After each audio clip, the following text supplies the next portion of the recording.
What's up, everybody? Welcome to another episode of the Schrager Hour. We are red hot over here. We've had 3 episodes.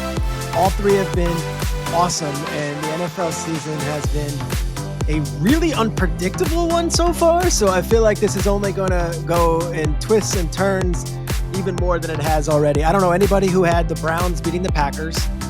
I don't know anybody who had the Eagles winning the way they did with the blocked field goal. I don't know anybody who thought the Jets would come all the way back against Tampa Bay and do what they did. And I certainly didn't have many people having the Lions come back from a touchdown deficit to win 38-30 on Monday Night Football. The outcomes of these games have been wild, but so have the stories and the storylines that go into them. Coming into week 4, we've got a new fresh one in New York, and that's Jaxson Dart being named the starter. And Jaxson Dart will be going up against a very good, very scary Jesse Minter-led Chargers defense with his NFL debut. I'm actually excited for it. Like, just from a football fan standpoint, I look at it, the Giants as this. They're 0-3. Russell Wilson had a really good game 2, but wasn't great in game 1 and game 3. And if not now, when? They're putting Jaxson Dart in, and now you've got Jaxson Dart and Scatabo in the backfield. That should be exciting. You've got Andrew Thomas, who we hope would be full go, protecting the young quarterback. Andrew Thomas played 25 snaps. It was on some snap count last week against the Chiefs and didn't give up a single sack or give up any pressure. So we feel good about that. And you look at the offense, it's just been absolutely anemic in weeks 1 and 3, and then excellent in game 2.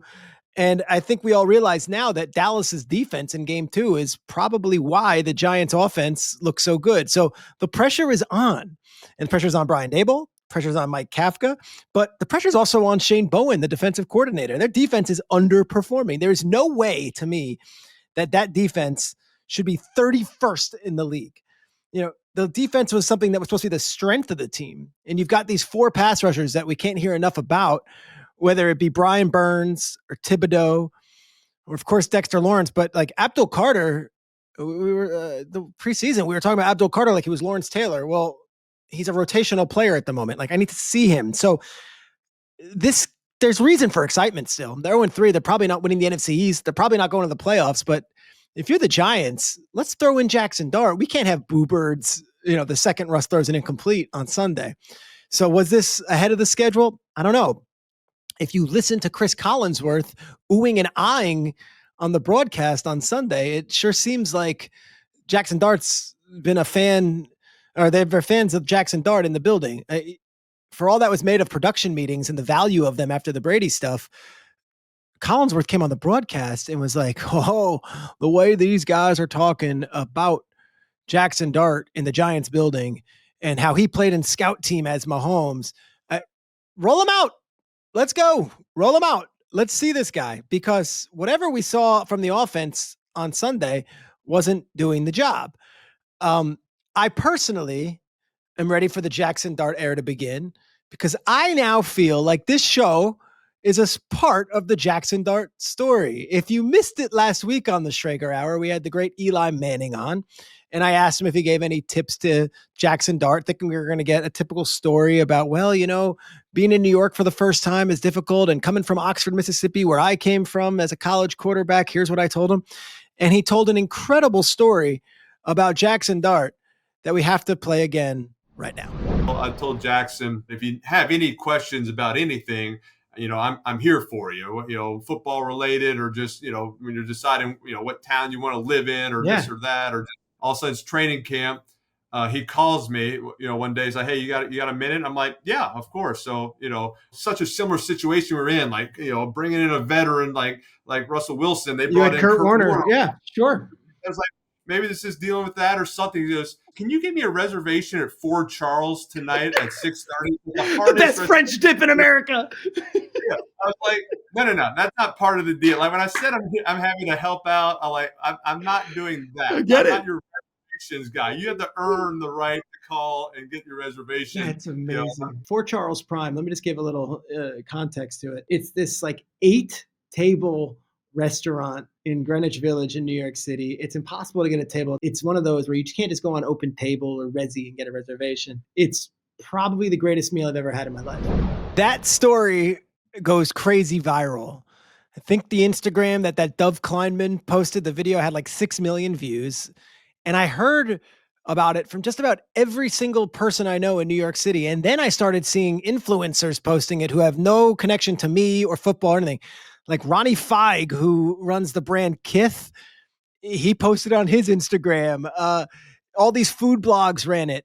And again, to give context, Fort Charles Prime is like a very, very hard table to get. So it makes sense with the story. It's also like one of those, if you know type places. It's not as, celebrated maybe in the football world as a Carbone or a Rayo's. Like it's a different type of vibe. So I thought, all right, not that I'm ever asking for a gimme, not that I'm ever asking for feedback. This thing went nuts. New York Post covered it. ESPN ran it on NFL Live. I think the NBC guys mentioned it in their broadcast on Sunday. I thought, all right, surely someone with some connection to Fort Charles Prime would reach out to me, to Eli, to Dart, to Omaha, to Peyton, to ESPN. Someone from the building would reach out to someone involved with that publicity and that amazing, amazing story from Eli. Nothing. I didn't get a email. I didn't get a text. I didn't have a Mater D texting me, good looks. I didn't have, and can I tell you something? I freaking love that. I freaking love that. I love the fact that this restaurant put the earphones on, the ear muffs on to cite old school. And they didn't use this as like some publicity thing. They didn't use this as, oh, let's have them film a feature for Fox NFL Sunday and Fort Charles Prime and Eli talking to Jaxson Dart. No. In fact, I have it on good information that there were many media outlets that are broadcast partners to the NFL that have reached out to Fort Charles Prime. And I'm told they shut it down. They're not looking for any more publicity. They're not looking for any more attention. They're good as they are, and that makes them so much cooler. And if I never dine there again, I'm all right with that. We got a great story out of it. Jaxson Dart is just one of the many stories I have my eyes on this week. I love this panic mode feel to the Ravens Chiefs game, that if one of these teams lose, suddenly we're kicking off all of Monday's shows on ESPN talking about a 1-3 Ravens or a 1-3 Chiefs. And where do we go from here? I love the Micah Parsons story. It's going back to Dallas. And if you're not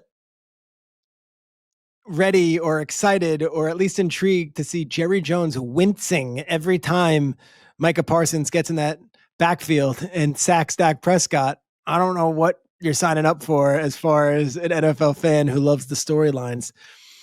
I also love a sneaky game between the Eagles and Buccaneers that might not be getting as much love this week because of the other matchups. And one of the reasons I love it is because of all the teams in the NFC, the Buccaneers actually have the Eagles number. If you go through this thing, the Eagles don't lose to the NFC. They just win. They lost to the Commanders last year when Jaden Daniels was out of the game for a little bit, and that's not making an excuse, but that was their loss in the NFC from October on. They haven't lost at all this season. And yet the last 2 times they played the Buccaneers, the Eagles have lost. And if there is a mental edge that the Eagles have over the Rams, they've beaten them 3 times in the last 10 months. If there is a mental edge they might have over the Packers, they beat them in a playoff game last year. If there is a mental edge that they have over the Commanders and the Cowboys, they don't have that over Tampa. And they certainly don't have it over Baker Mayfield, who is scared of no man. So you have all those games. And yet for this week's featured guest, I'm focusing on the Sunday morning game. The Steelers host the Vikings Saturday morning, and the game is in Dublin, Ireland. So for this week's guest, I wanted to get someone who's connected to that game. We're going to get to him in a second. But first, we have to give out our winners of the week. My winner of the week last week is a guy named Isaiah Rodgers. Isaiah Rodgers? Isaiah Rodgers might have single-handedly had the best game ever by a defensive player in the history of football last week and did not make any of the shows on Monday morning and did not certainly dominate your headlines. Who's Isaiah Rodgers? Isaiah Rodgers was a 6th-round pick out of UMass for the Colts.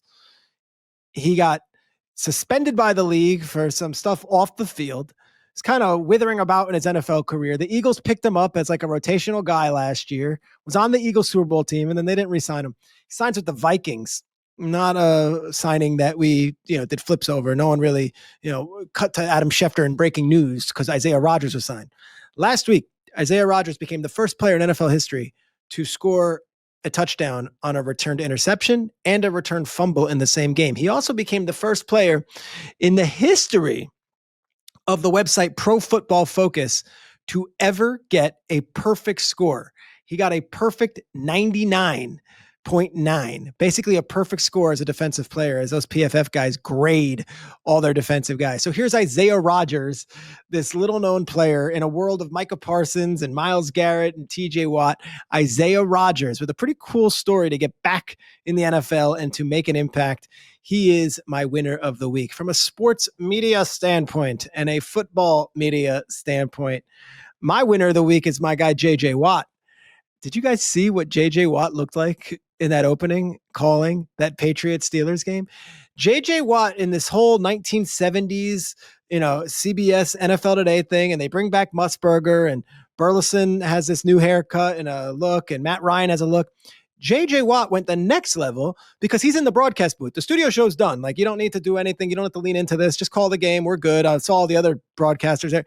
JJ Watt brought out this 1970s look with the fluffy hair and the glasses that looked like he was the evil boss from Office Space, but somehow that's a 70s thing.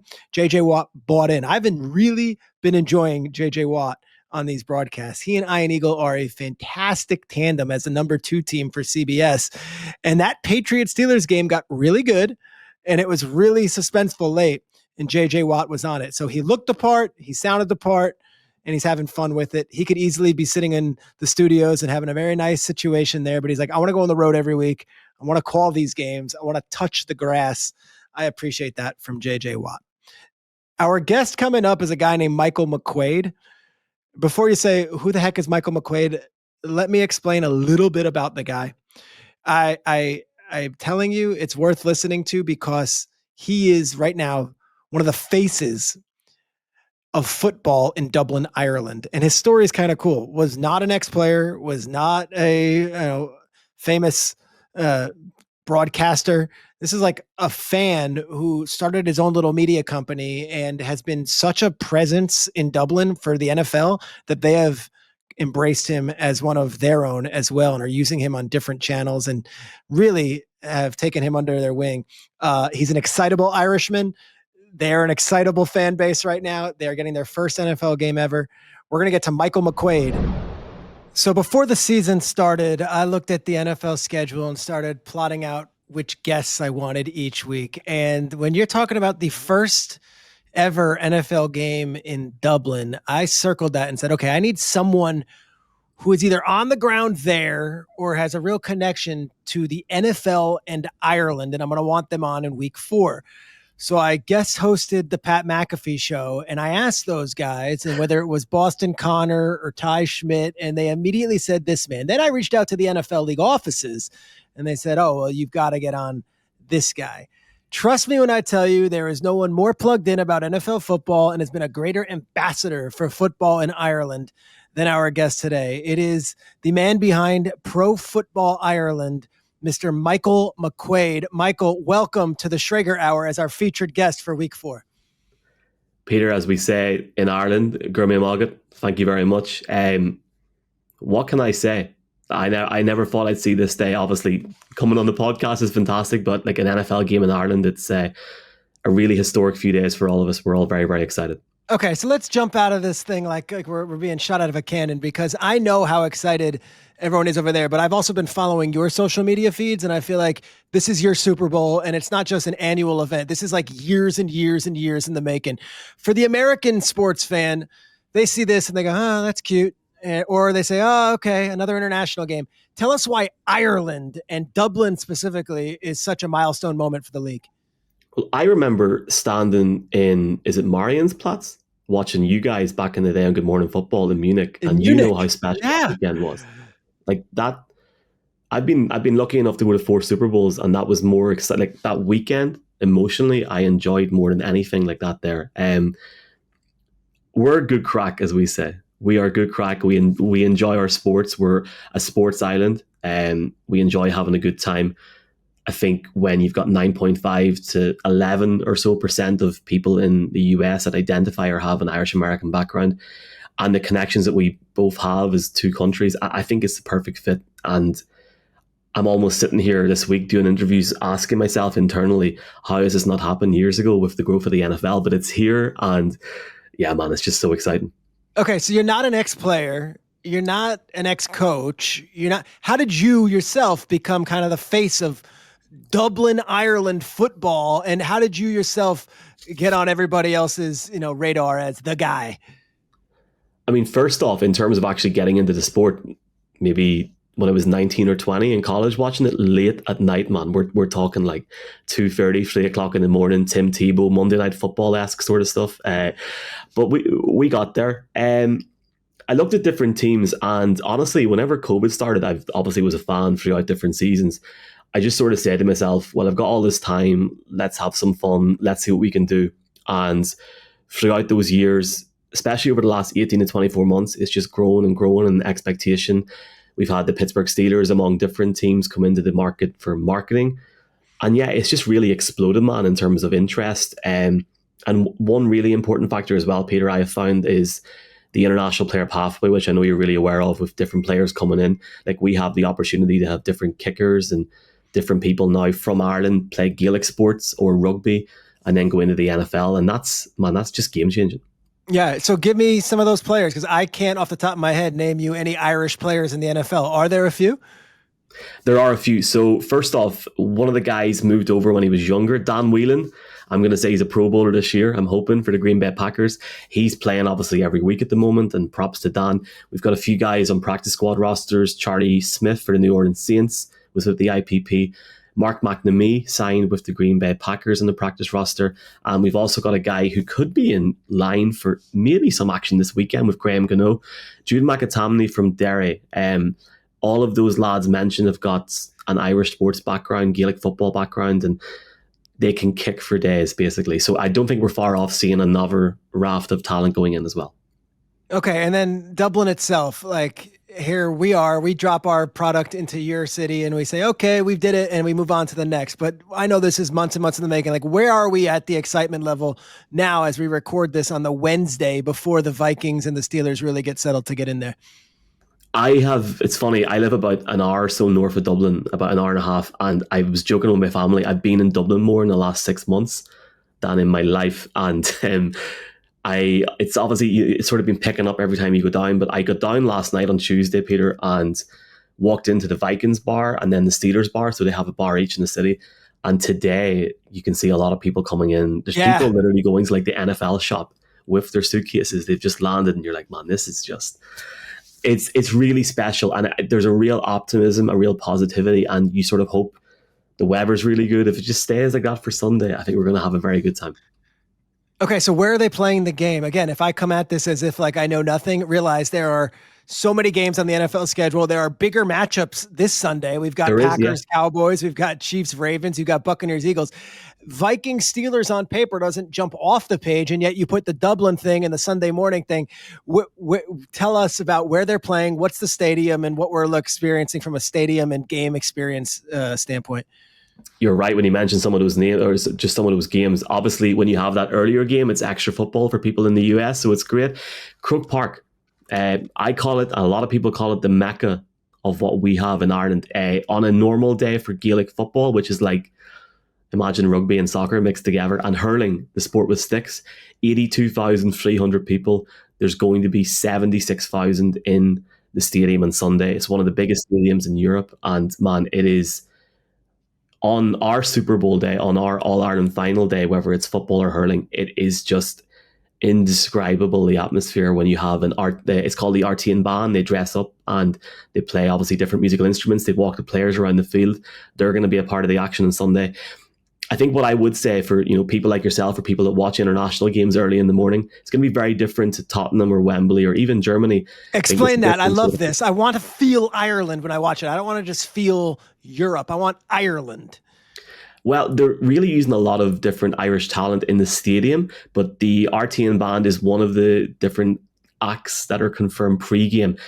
The stadium is different to any international game so far to an extent because the field is huge, because a Gaelic football field is way bigger.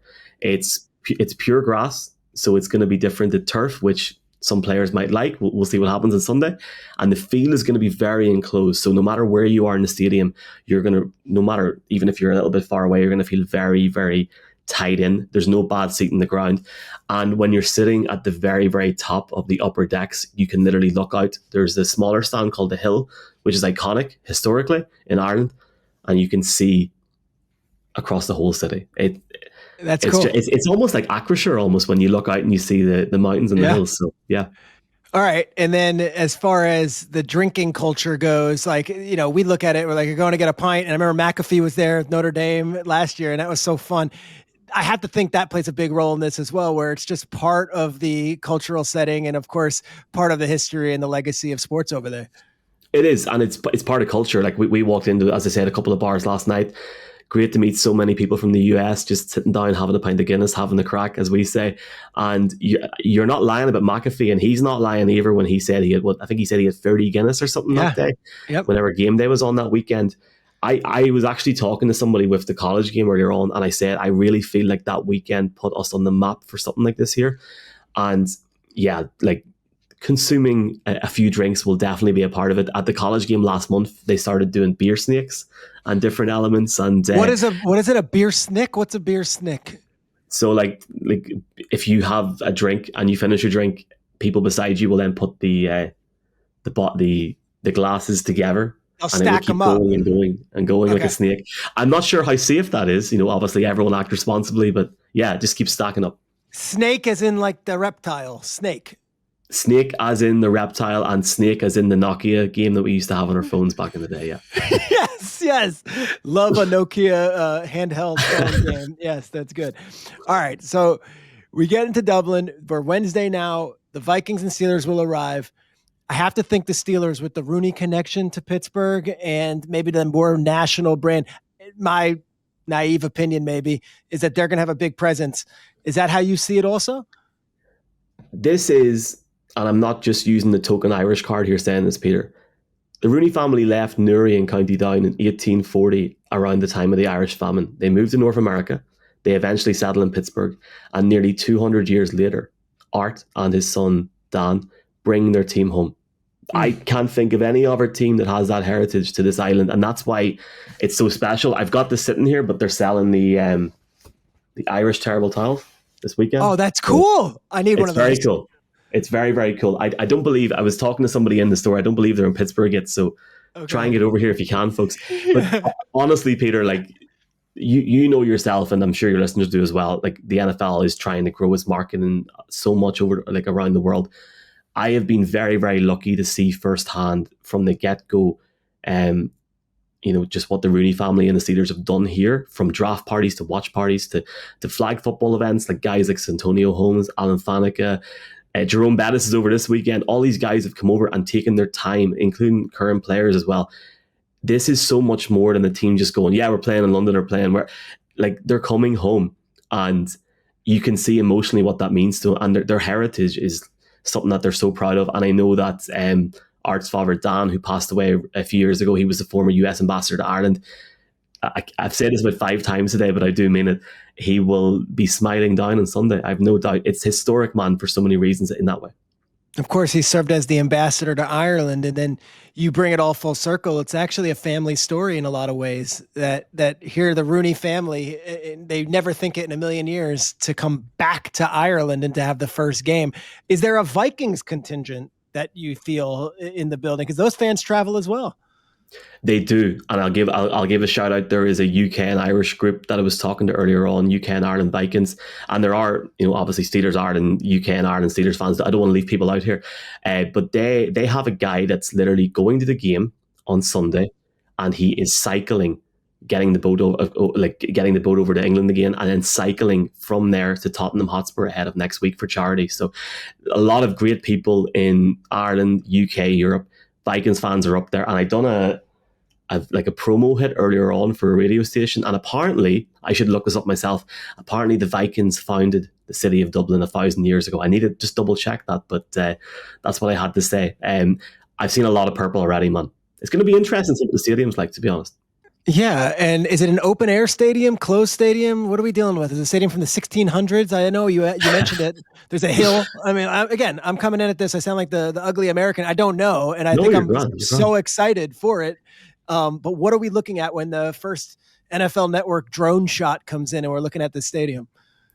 I'm so glad you said that. So just firstly, stadium has been up for over 100 years, but in terms of modernization, 2 or 3 of the stands, you'll see it and you'll know immediately when you see it. They've been up from the late 90s, and Kordell Stewart, when he came over, yes, he played in 97, so he walked up and he went, man, this place has changed so much. He was like out there. Where did he play in the preseason game? What did Kordell Stewart play in?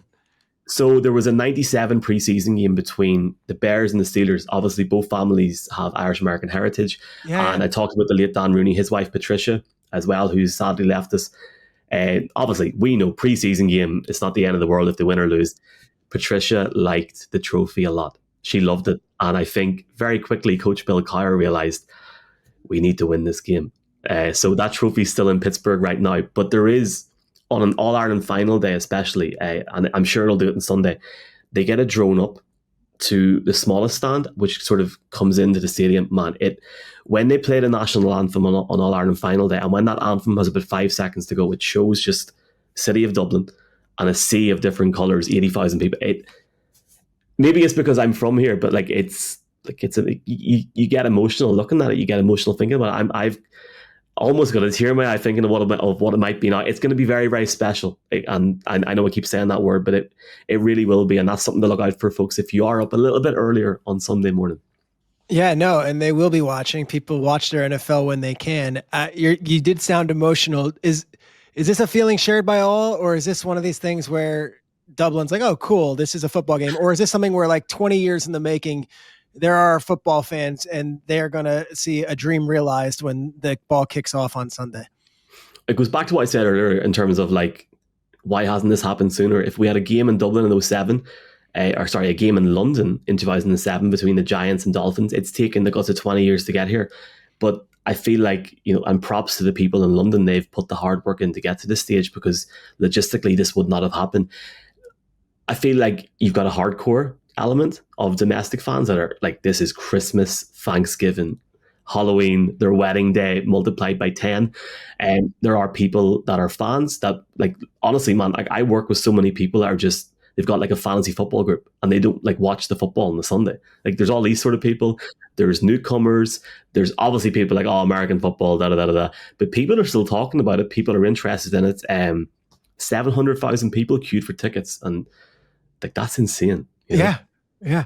All right. Give me your Mount Rushmore, which in our country is 4 presidents on a mountain. It's the 4 greatest presidents, subjectively talking. Yeah.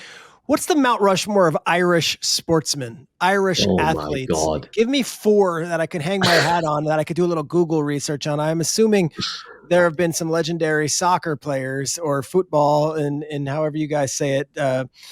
What do you call it? Would you call it soccer, or would you call it European football? So this is the thing. So for us, I talked about the All-Ireland final. Every county in Ireland has their own county team, and you play for your village, you play for your town. Yeah. And if you're good enough, you play for your county. And Gaelic sports is all about community. You can't like transfer or be traded somewhere else. That's why the stadium is so special to people. They're amateur footballers, amateur hurling, camogie players. They go to work on a Monday morning. So what's going to happen here is if I give a Rushmore, or if I give a selection, it's going to be very regionally biased towards your team. Yes, but I will say, like, I'm happy to give it a go. It's 4 people on my Rushmore, isn't it? Yeah. Give me 4 people that you would say, all right, if you want to go do a Google deep dive on Irish sports, here's where you go. Okay, so if we're going to go, like, I'm going to be, nice to everybody here. If we go Island of Ireland, both Northern Ireland and the Republic, and if we go, let's go Gaelic football first off. I'm going to get in a lot of trouble for this. Not in the bad way at home. I'm going to say Peter Canavan. He's the GOAT. Okay. He is the greatest of all time. What sport? Gaelic football. Okay. Gaelic football. So yes, I call it football, and you sort of call football soccer, as in football as well. It's weird. We just I get it. Hurling's hard. Hurling is is very, very hard. Can I ask a dumb question? Again, ugly American. What is hurling? Imagine a stick, okay, a small ball, okay, a helmet on, yep, and there's 30 guys on a field, and they do it for obviously for ladies as well. 80,000 people. There's boys wrecking each other with sticks. So we call it field hockey here. Is it the same thing as field hockey? It's a bit like lacrosse, but imagine it like by a million. That's okay. Like, I will send you a video of it after. I need to see this. Yeah, I will definitely do that. Man, it's hard to pick a hurler. There's so many like legendary. I'll say Henry Shefflin and get in trouble again from people. A guy called Patrick Horgan, who's a big Patriots fan, one of the best to do it. He retired yesterday. So my man Horton, he hung him up. Horgan. Okay. All right, so we got Gaelic football, we got hurling down. Let's go soccer, and let's get the Northerners in. George Best is one of the greatest footballers of all time. Played for Man United and stuff. So 1966 London, Team England, right? He had the big goal. He was from Northern Ireland, so he didn't play in that England team in '66, but I think he won the European Cup 2 years later in the same stadium. So Pele would have said that he was one of the greatest ever. So he's from Belfast. So I'll get that into it. So we've done that. We'll do rugby, and I will say, for me anyway, Brian O'Driscoll is a legend. And I know there's rugby people going, listen to this, taking their phone and throwing it against the wall. And how could you say him? Yeah. Yeah. There's so many. That's the thing. Like, we are such a proud sporting island. Like, we love our sport. And I genuinely do think, Peter, there'll be people putting the TV on on Sunday going, oh, this is here. Like this is gas, man. Like, what's this here? Yeah. American football, and it's quite similar to rugby, even though there's the stops, the starts, and I genuinely think that we're going to see a new sort of.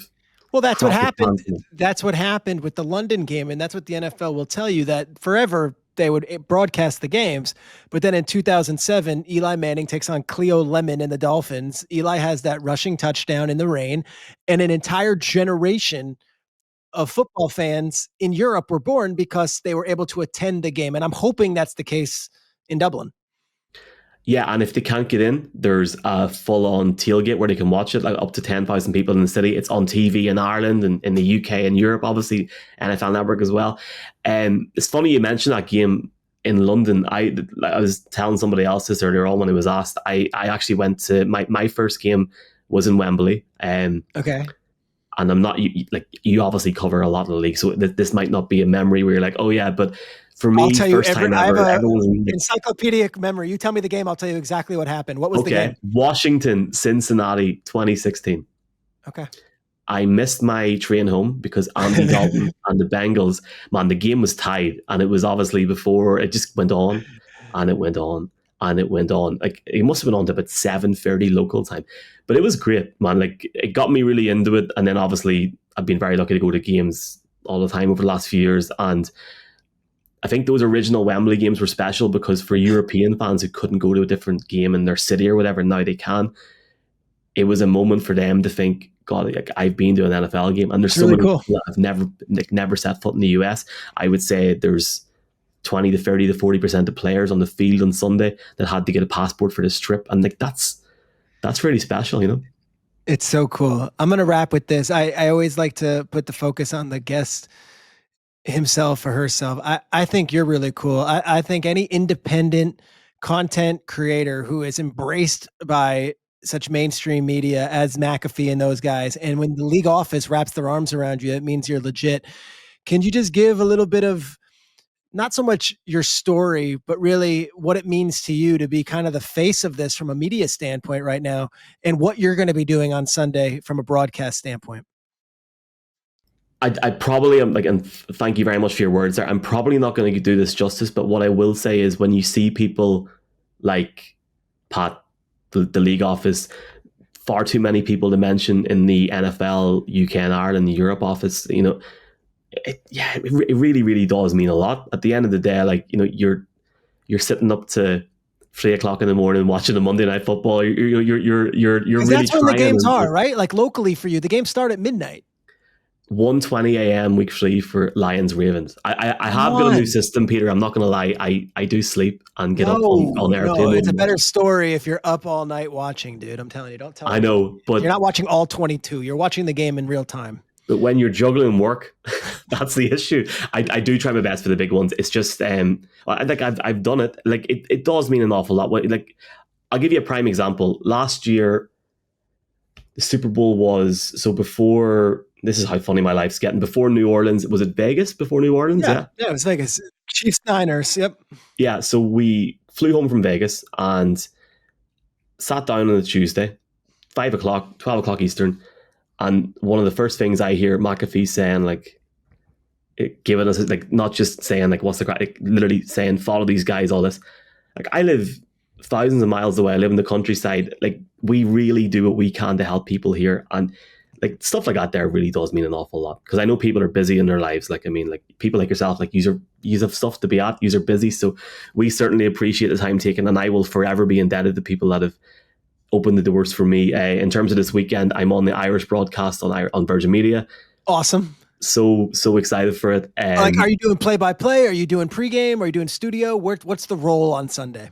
So I'm doing pregame, doing halftime, and doing postgame. And F.A. Obata, who was most previously with the Washington Commanders, F.A. is getting a forging career in media. He's going to do play. Right. Like, not play, but I think they're going to do the NFL Network feed and then do play-by-play after, just during the breaks. FA and a good friend or a good guy that's been with us, David McIntyre's doing analysis throughout. But yeah, Peter, it's obviously a great experience. I love FA's story. For the listener at home, tell them FA's story, because he was playing for like a club team in the streets of London, right? Streets of London. Came from a very troubled background, adopted numerous times in a very, very rough area. FA was working in like a factory and started playing football. And, you know, FA sacked guys like Tom Brady. Like, we'll just go. He got signed by the Carolina Panthers, right? Yeah. And then, and it was, what's his name? Who's now the defensive coordinator? Darden. What's his first name? Oh, Aiden Darden. Yeah, he found him, right? Wasn't he? Didn't he find him in like the streets of London? Like the story goes, there was like a tryout in like a schoolyard, and he's got to be in the NFL, and they had a nice NFL career. And this is the thing, from people playing the game, Peter, to like stuff like this here.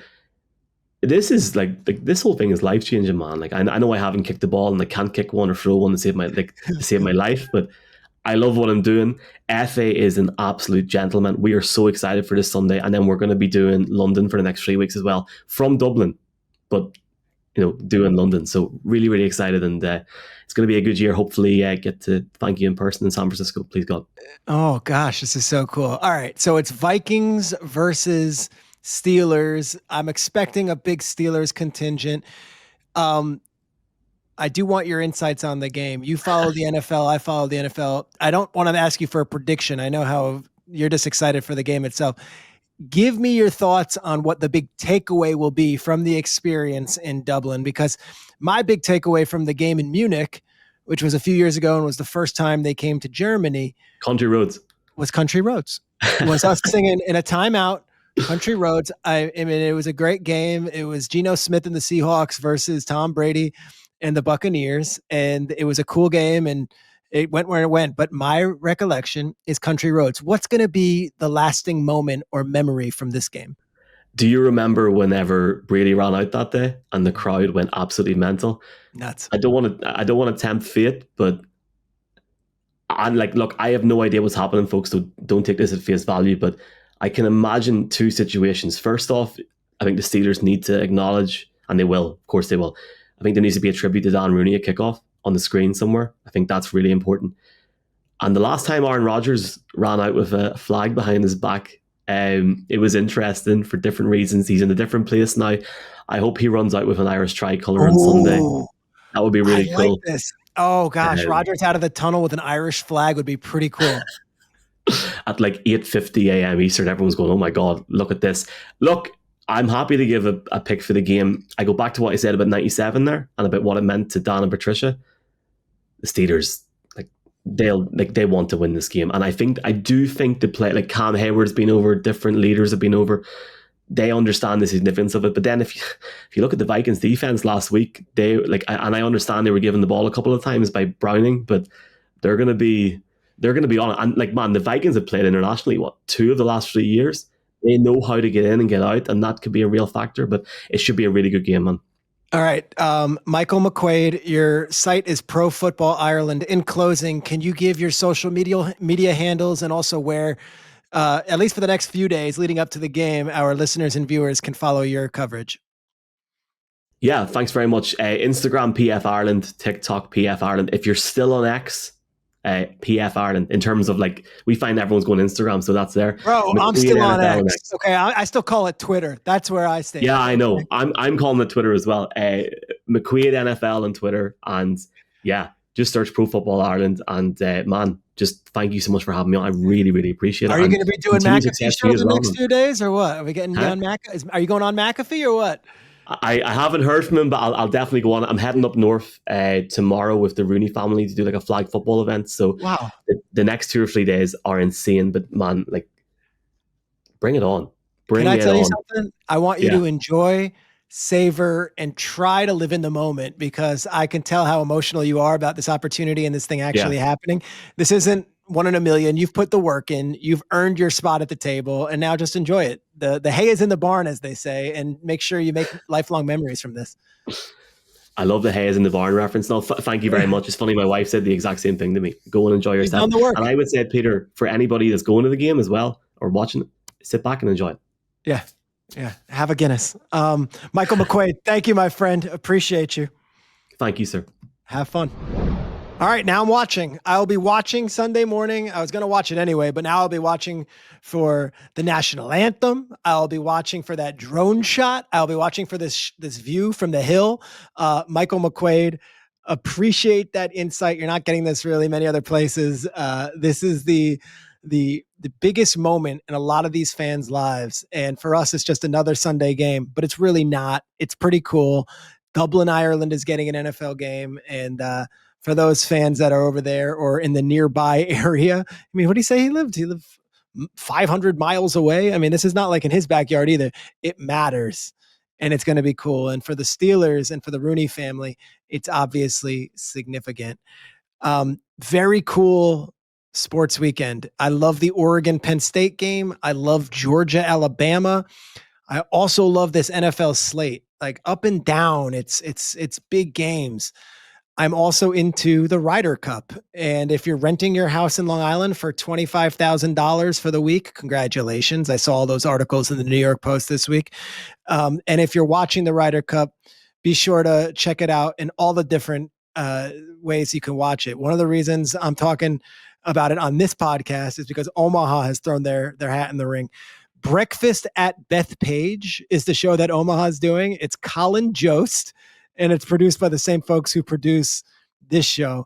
The Omaha Productions guys and gals. And every morning of the Ryder Cup, you can tune in at rydercup.com or go over to Peacock, RYDERCUP.com, rydercup.com. Colin Jost, I believe his memoir is A Very Punchable Face. I went into reading this book about Colin Jost being like, all right, whatever. He's a pretty boy. He looks good. He went to Harvard. I get it. Love the book. He's hilarious. He's a Staten Island guy. And I got to meet him one time on a train from Philly to New York, and he was cool as shit. I am all in on Colin Jost, and this is how I'm going to be starting not only my Sunday morning with the NFL in the background, but also Saturday morning and Friday morning. Breakfast at the Ryder Cup, rydercup.com, produced by our friends at Omaha. Guys, we have an awesome, loaded weekend of sports. Sit on the couch, enjoy it. I am headed to Miami, where I will be on the sidelines for the Dolphins doing Jets-Dolphins in what feels like a very pressure-packed game. I am going to be interviewing Mike McDaniel on camera. The last time we did this, it went viral because he gave me about a 3-minute answer that was pure hilarity. I don't know if he's in the same jovial mood. We shall see how the Dolphins roll out. They are wearing their rivalry uniforms, which should be interesting. But that's where you'll find me Monday night. And of course, we'll be back here next week with another episode of the Schrager Hour. Thank you to everyone from Omaha. Thank you to our guest, Michael McQuade. Thank you to my guy, DJ Leverage, with the amazing music. Till next week, thanks for listening, and tell your friends.